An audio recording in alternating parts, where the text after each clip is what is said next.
आज हम लोग आए हैं चंडिका देवी मंदिर दर्शन करने।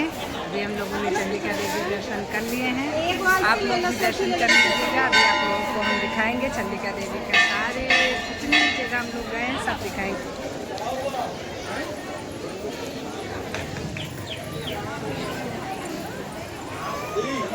क्या हुआ?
Belum mau kan